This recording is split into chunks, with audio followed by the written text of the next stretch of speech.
केंद्र में अगर नरेंद्र मोदी के नेतृत्व में सरकार बनी है तो उसका सबसे बड़ा कारण था कि चुनाव से ठीक पहले नीतीश कुमार ने पलटी मार ली थी। नीतीश जनवरी 2024 में अगर महागठबंधन छोड़कर एनडीए में नहीं आए होते या जिस तरह से वो इंडिया गठबंधन का नेतृत्व कर रहे थे, अगर वो नेतृत्व उन्होंने नहीं छोड़ा होता तो केंद्र में सरकार भी एनडीए की नहीं बल्कि इंडिया गठबंधन की बनती। और ये बात तो बीजेपी के नेता खुलकर कबूल भी करते रहे हैं। और अब एनडीए में शामिल एलजेपीआर के चीफ चिराग पासवान ने जो कुछ कहा है उसने तो पीएम मोदी के ही नहीं नीतीश कुमार की भी नींद उड़ा दी है।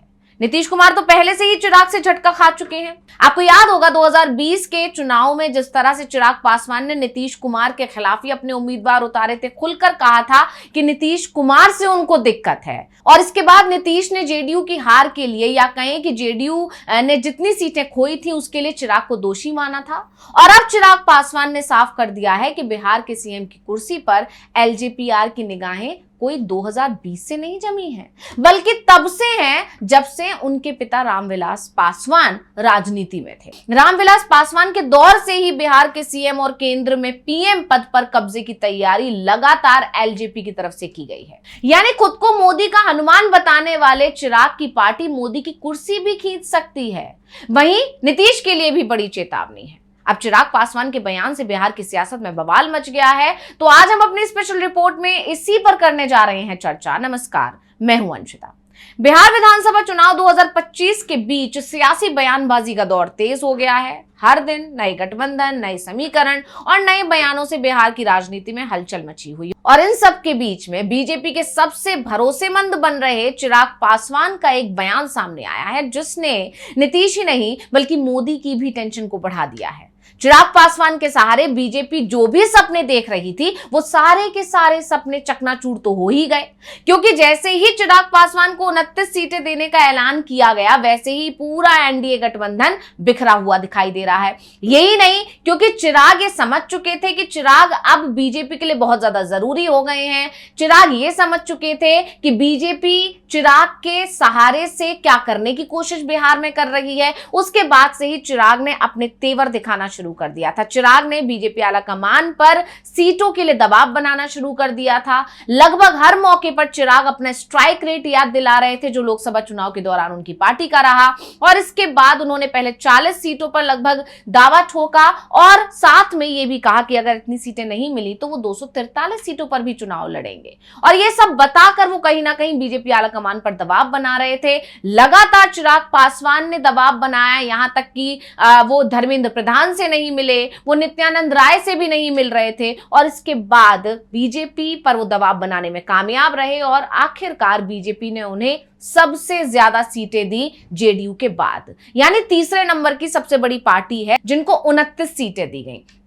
और इससे यह साफ हो गया कि चिराग पासवान बीजेपी पर हावी हो चुके हैं। लेकिन बीजेपी ने जिस तरह चिराग को तवज्जो दी उससे एनडीए में बिखराव जरूर हुआ। जेडीयू सबसे ज्यादा नाराज है, जीतन राम मांझी नाराज हैं, उपेंद्र कुशवाहा नाराज हैं। और अब वही चिराग पासवान जिसके लिए बीजेपी आला कमान ने अपने सभी सहयोगियों से एक तरह से नाराजगी मोल ले ली, एक तरह से दुश्मनी मोल ले ली, वही चिराग पासवान अब बता रहे हैं कि उनकी नजर सिर्फ नीतीश की कुर्सी पर ही नहीं है बल्कि उनकी नजर तो पीएम मोदी की कुर्सी पर ही है। और इसीलिए कहा जा रहा है कि मोदी के हनुमान तो एनडीए का घर ही जलाने की प्लानिंग कर रहे हैं। जी हां, बीजेपी चिराग का इस्तेमाल कर रही थी नीतीश को कमजोर करने के लिए, लेकिन चिराग तो बीजेपी के साथ ही खेल कर रहे हैं। उन्होंने चुनाव के बीच में एक ऐसा बयान दे दिया जिससे पीएम मोदी की कुर्सी पर ही अब खतरा दिखने लगा है। तो चिराग ने अपनी महत्वाकांक्षा बता दी। उन्होंने बता दिया कि वो भले ही आज कह रहे हैं कि वो बिहार में राजनीति करना चाहते हैं, वो बिहार उनको बुला रहा है, बिहार के लोग उन्हें वापस बुला रहे हैं, इसलिए वो केंद्र की राजनीति छोड़कर बिहार की राजनीति में एक्टिव होना चाहते हैं। लेकिन असल में ऐसा नहीं है। वो बिहार में पहले सीएम बनना चाहते हैं और उसके बाद उनकी नजर वापस केंद्र की राजनीति में है, लेकिन उनकी नजर है पीएम की कुर्सी पर। तो चिराग पासवान के एक बयान से सीएम नीतीश कुमार और पीएम मोदी दोनों की कुर्सी के लिए चुनौती खड़ी हो गई है। दरअसल चिराग ने अपने एक बयान में इस बात पर अफसोस जताया है कि वो बिहार में चुनाव उस तरह नहीं लड़ पा रहे हैं जिस तरह वो लड़ सकते हैं, क्योंकि इसके पीछे सीट बंटवारे में देरी एक बड़ा कारण है। यानी एक तरह से उन्होंने सीधे तौर पर बीजेपी आला कमान पर पीएम मोदी, जिसका वो खुद को हनुमान कहते हैं, उन पर ही सवाल उठा दिए हैं, उनके नेतृत्व पर सवाल उठा दिए। उन्होंने कहा कि हर पार्टी चाहती है कि उनका नेता सीएम बने, यानी यहां पर एक बार फिर चिराग पासवान ने अपनी महत्वाकांक्षा सामने रख दी है कि वो सीएम पद पर अपनी दावेदारी ठोक रहे हैं। आपको याद होगा इससे पहले चिराग की पार्टी के नेताओं की तरफ से इस तरह के बयान आते रहे हैं जिसमें यह इशारा दिया गया, यह संकेत दिया गया है कि एलजेपीआर सीएम पद पर अपनी दावेदारी ठोक रही है। वहीं इसी तरह चिराग ने यह भी कहा कि वो अपने पिता को सीएम और पीएम दोनों बनते देखना चाहते हैं और इस बयान से चिराग की महत्वाकांक्षाएं जाहिर हो गई हैं। क्या कुछ बोले हैं चिराग, सुन लेते हैं। परिस्थितियों को इसका दोष दूंगा। 2020 की परिस्थितियां ऐसी थी कि गठबंधन के भीतर रहना मेरे लिए संभव नहीं था और उस वक्त मेरी पार्टी ने ये फैसला किया कि हम लोग गठबंधन से हम लोग अलग हो जाएं। चाचाओं का आपने जिक्र किया, मुझे लगता है कि आज मेरे एक चाचा को ये बात और अच्छे से समझ में आ गई होगी कि कई बार आपको अलायंस में इतना कॉर्नर कर दिया जाता है कि आपके पास विकल्प ही नहीं बचता अकेले चुनाव लड़ने के अलावा। 2020 का दोष मेरे ऊपर बार बार दिया गया कि मैंने अपनी जिद की वजह से मैं गठबंधन से मैं अलग हुआ।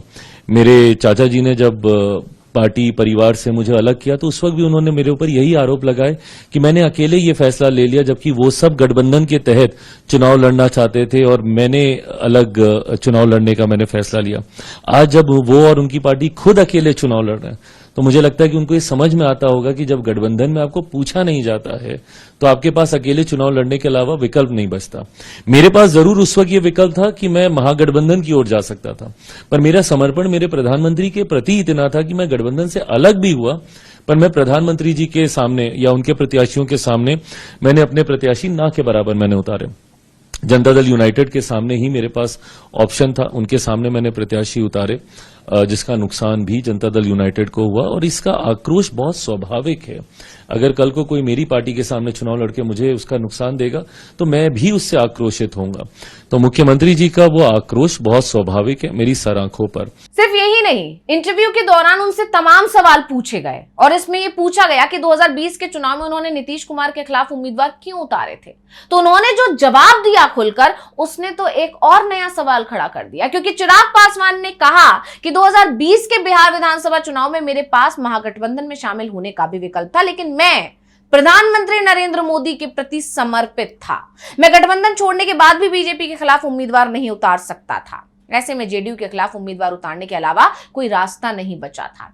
अब उनके इस बयान से एक संकेत ये मिल रहा है कि 2020 में जो बीजेपी के लिए या पीएम मोदी के लिए जो समर्पण उनके अंदर था, आज वो नहीं है। यानी किसी तरह बीजेपी उनके साथ खेल करने की कोशिश करती है या बीजेपी किसी तरह से उनसे किए हुए वादों को पूरा नहीं करती है, तो चिराग इस बार पलटने में देरी नहीं लगाएंगे, क्योंकि अब बीजेपी के साथ उनके वो संबंध नहीं है जो 2020 में हुआ करते थे। 2020 के चुनाव को लेकर चिराग ने यह भी खुलासा किया कि उस समय उनकी प्राथमिकता प्रधानमंत्री नरेंद्र मोदी के प्रति निष्ठा निभाना थी। उन्होंने कहा कि मैं मोदी जी के प्रति इतना समर्पित था कि किसी भी परिस्थिति में उनके खिलाफ नहीं जा सकता था, इसलिए उस समय महागठबंधन का जो प्रस्ताव था ठुकरा दिया था। अब जिस तरह की बयानबाजी चिराग की तरफ से चल रही है और जिस तरह से चिराग बार बार ये बात कह रहे हैं कि उस समय ऐसा था कि मैं पीएम मोदी के प्रति ज्यादा समर्पित था, मेरी भावना ज्यादा निष्ठावान थी पीएम मोदी को लेकर, तो क्या अब ऐसा नहीं है? यानी चिराग ने इशारों में ये बता दिया है कि 2020 वाले हालात इस बार नहीं है और अगर इस बार उन्हें महागठबंधन से कोई बड़ा ऑफर आता है तो वो उस ऑफर को अपनाने में देरी नहीं करेंगे और वो इस बार एनडीए को छोड़ भी सकते हैं। यानी चिराग के बयान से ये साफ हो गया है कि उनकी नजर सिर्फ बिहार के सीएम पद पर ही नहीं है, उनकी नजर आने वाले समय में पीएम की कुर्सी पर भी, और इसके लिए अब वो किसी भी हद तक जा सकते हैं। और इसीलिए कहा जा रहा है कि चिराग पासवान जो खुद को मोदी का हनुमान बताते थे, जिन पर विश्वास करके बीजेपी ने एक तरह से नीतीश कुमार को नाराज कर दिया, अपने सहयोगियों को नाराज कर दिया, वही चिराग पासवान अब पीएम मोदी के लिए बड़ी टेंशन बनते जा रहे हैं। तो स्पेशल रिपोर्ट आपको कैसी लगी हमें कमेंट करके अपनी राय जरूर दीजिएगा। इसी के साथ मुझे दीजिए इजाजत, देखते रहिए डीवी लाइव। नमस्कार।